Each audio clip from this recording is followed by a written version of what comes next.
Morning, everybody. Okay, so we're going to talk about section 132 today, which is an extension of yesterday.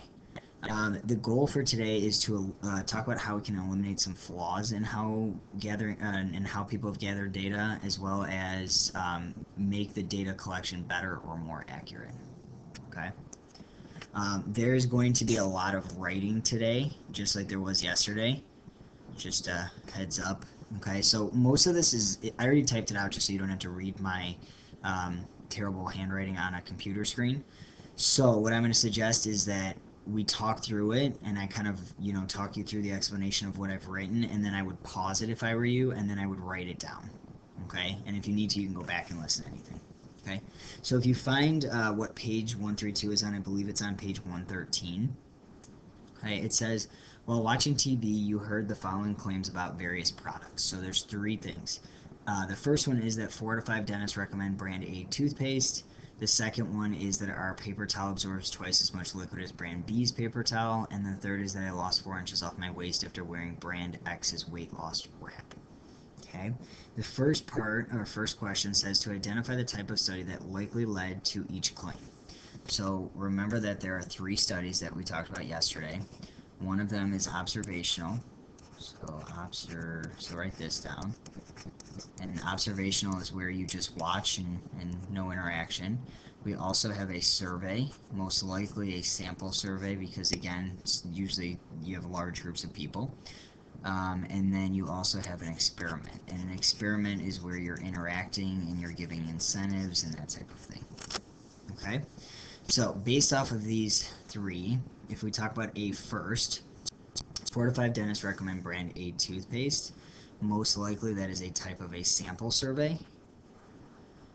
It seems like only a portion seems to have been asked. Obviously, it's not saying every dentist, it's not saying 80% of all dentists, it's just saying 4 out of 5 dentists. So, how they picked that, who knows, but maybe they interviewed 5 and 4 of them had said brand A.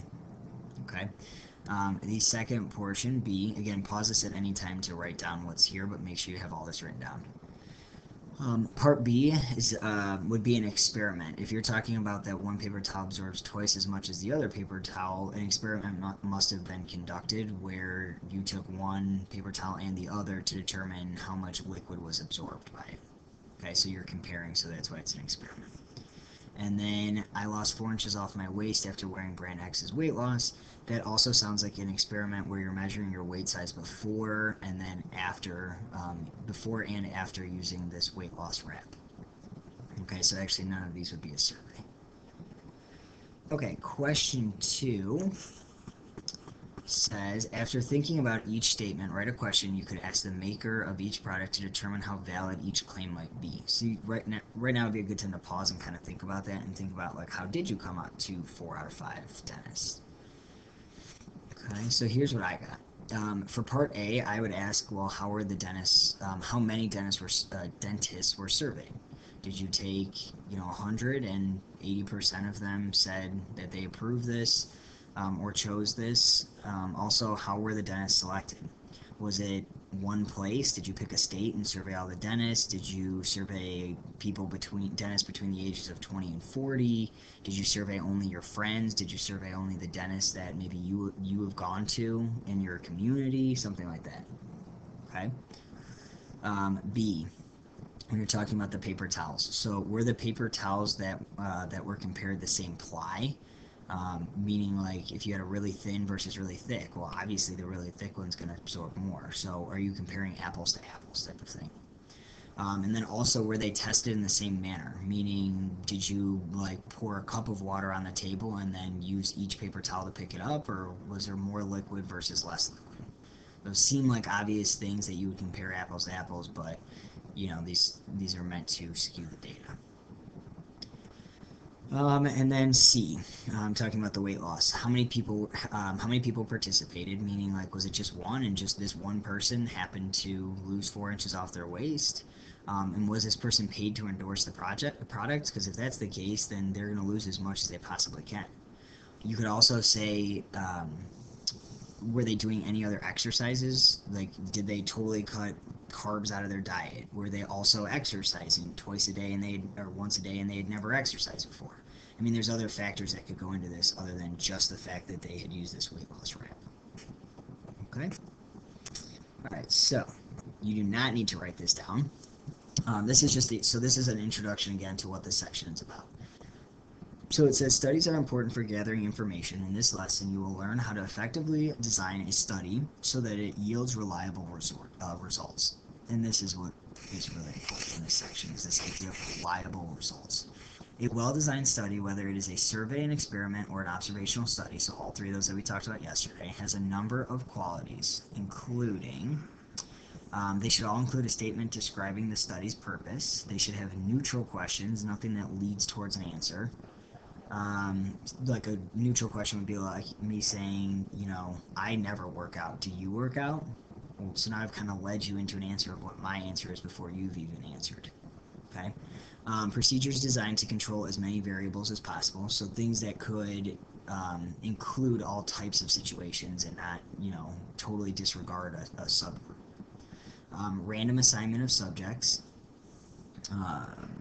Implementation of a sufficient number of trials in order for the results to be considered. Meaning, like, you know, if you're doing an experiment, you don't want to just do it once and say, hey, this one time it worked. Well, what if you did it 5 times? Would it work all 5 times? Okay. And a representative of the population being studied or surveyed. So again, like if we were surveying the school, you wouldn't want to survey just guys or just girls or just freshmen. If you want to get an idea of what the whole population is saying, you'd have to kind of get each type of subgroup. People who are in athletics versus not, versus band versus PE versus older, younger, have siblings, don't have siblings, that type of thing. Okay. Okay, if you find a blank page, you're going to need to write this down. So here are 2 vocabulary words that we need to talk about. The first one is bias. Bias means that when it's leaning towards one result over another or having a lack of neutrality. Okay, so that would be, let's see. So that would be like me as a teacher saying like, well, I think that homework is very important. Well, obviously I think that because it's my job to make sure that you guys are prepared for a test. Whereas somebody who maybe is not in education, who's in a business job, might say, homework, whatever. I don't really care because I see no value in it. Okay. Randomized experiment. A randomized experiment means that it is the selection of a group or subgroup or sample without following a pattern. So that's what's really important there, is without following a pattern. Without following a pattern. So that the probability of an item in the set being generated is equal. The process used to ensure that a sample best represents the population. Okay, so again, the idea of random. You do not want it to be like, well, I just chose every third person, because that's no longer random because you've chose every third person. That's a pattern. Okay. If you need to pause it, go ahead and pause it, and then finish writing this down.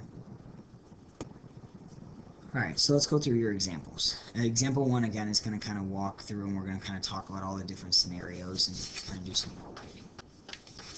Alright, so example 1 says the following survey question was sent to managers and business owners who have registered with a local chamber of commerce. So we're talking specifically about managers and business owners. Okay, so don't you agree that people spend too much time on social networking websites, both at home and at work, and that there should be a limit placed on the amount of time people can spend on these sites so that they're more productive and spend more time with family and friends? Right. Determine whether bias exists in the question and or in the population being surveyed. So again, bias is saying that, like, is the person that asked this question very clearly have an opinion about this, or are they just asking a question to see what a result is? If bias does exist in the question, explain how the question may be rewritten to avoid bias. If bias exists in the population being surveyed, and the population being surveyed would be the managers and the business owners. Explain how you could create a sample of people to survey to avoid bias. Okay, so the first one is just determining whether bias exists in the question. So if we think about the question, the fact that it started with, don't you agree? That right there is a pretty big indicator that they're saying, like, don't you agree with me? I want you to have the same side as me. That's definitely bias. Okay, so here's what I would write down for this. I would say that the question is not neutral. It includes phrases that indicate what the survey writer believes is acceptable. based off of what we read, we can see that this person that wrote this thinks that people spend too much time on social networking websites. Right? Things that indicate that would be the phrases "Don't you agree?" and both at home and at work. Right? Meaning not only in one place but in both places. All right. So again, pause anywhere you need to. Question 2 says, determine whether bias exists in the population being surveyed. Well, if we think about our population has to do with managers and business owners. Well, managers and business owners are there to make sure that their people underneath them are working and being productive. So the fact that they've sent this specifically to those people that obviously value productivity, now your sample or your population is also biased because you've targeted people specifically that want the most productive person. So they obviously don't want people to be unproductive. Okay, so here's what I would say. The population includes managers and business owners. They are in supervisory positions and may have opinions and expectations about productivity that would skew the results of the survey. Okay, so again, they're looking at this saying, obviously we want our people to be more productive. We're paying them, and we want them to get the best product out in the quickest manner. So yeah, we don't want them wasting time on social media or whatever else might take up their time. Okay. Number 3, how can the survey be rewritten to eliminate bias? So again, this is what I said. Any emotionally charged statements, phrases, or presuppositions need to be removed from the question. So anything that leads you towards an answer, anything that appears as though the person who wrote the question clearly is stating their opinion, those need to be removed. The questions also need to focus on determining the respondents' opinions and not trying to force them to have the same opinion. So meaning just ask them, do you think that do you think that people spend too much time on social networking websites? That's a very simple question. There's no leading towards an answer. It's just, do you think? Okay? Instead of a do you agree. Question 4, how could you create a sample of people to survey to avoid this bias? So again, instead of hitting managers and business owners who obviously want productivity, you should survey everybody. So you should include representatives from all levels of each company. Okay? So if you think about a business, you have the people who work day to day, who work hourly, and then you have your chain of people. So you need to start with the lowest person all the way up to the managers, supervisors, or business owners. All right, and including all of them, obviously you'll get some different opinions. Okay? So let's talk about example 2. Example 2. A chain of department stores has updated its return policy in one store on a trial basis. The chain is gathering customer feedback by hiring researchers to interview customers on the last Sunday of June about their feelings regarding the new policy, identify any flaws that exist in this sample survey, and suggest a way to eliminate these flaws. So they're trying to determine if their new policy return policy is good or not. And in order to do that, they're picking the last Sunday of June to determine if this is a good policy or not. Okay, so here's some of the problems with this.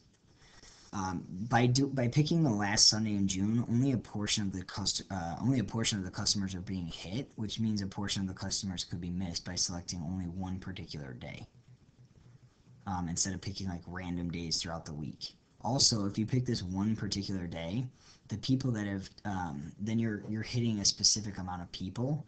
Plus, if you think about how many times you've been in a store and people, want you to stop for a survey, usually you just say no and you keep walking. The people who tend to stop and give their opinions could be seeking a way to convey their frustrations. So now you specifically only have people who are frustrated. Okay. So, and then it says identify and suggest a way to eliminate these flaws. So you could eliminate some of these flaws by by mailing or emailing the survey at various times and various days. So, maybe people who work on Sundays would never be able to give their opinion to this. People who are busy on Sundays and don't get out shopping don't have the opportunity to give their opinion on this. So you really want to hit like a Monday, a Wednesday, a Thursday, morning, afternoon, middle of the day, that type of thing. Okay? Again, pause and feel free to write down anywhere. Okay, so example 3 says a potentially fatal virus is spreading among birds. The director of a bird sanctuary found an herbal supplement that claims to reduce susceptibility to the virus. The director decided to test the supplement by having his staff put it in the water of every other bird bath in the sanctuary. Can this be considered a randomized experiment? This is very important right here. It says of every other bird bath.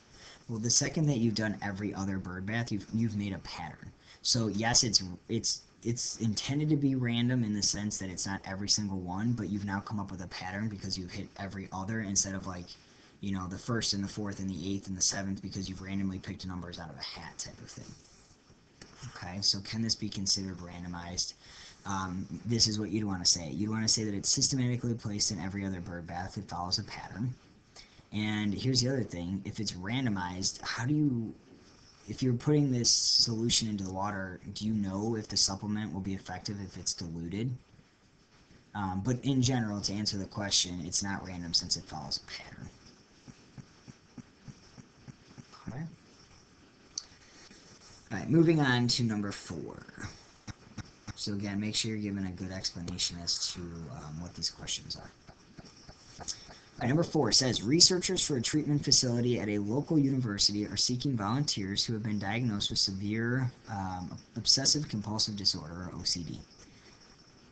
The researchers are asking volunteers to spend 3 months living at the facility and working with faculty and doctoral students to lessen the impact of OCD on their ability to function in society. So this is 3 months. Determine factors that may skew the sample population, and based on these factors, how might the sample be affected? Okay, so what factors may skew the sample population? Well, number 1, you're only going to be having a sample space where people can go to this facility for 3 months. Well, who has the availability in their time to take, 3 months out of their life and go do this? That would eliminate people who can't. I mean, think about this. If you have a job, you can't just leave your job. You're not going to get paid. If you have kids at home, how would you be able to leave your kids for 3 months? So you're targeting a very select group of people by making them spend 3 months living at this facility. Okay, so here's what I would say. The study will only include people who have 3 months available, which is very selective. And the people who likely cannot attend. So these are some of the people then that are not going to be able to go to this. It would be you, and again, there's more than this, but here's a couple. Parents, because they have kids at home. Anybody who travels for work now can't do this because you can't just not do your job. And anybody who needs an income, you can't just not work and keep collecting money while you go figure out this OCD thing. Okay, and then it says, how might the sample be affected? Well, it's going to be skewed because of the people who can't attend. Think about the people who are left. The people that can attend are probably going to be older people because they're probably retired, unemployed people. So you're looking at a very select group of people instead of the larger population. Okay. All right. So last one.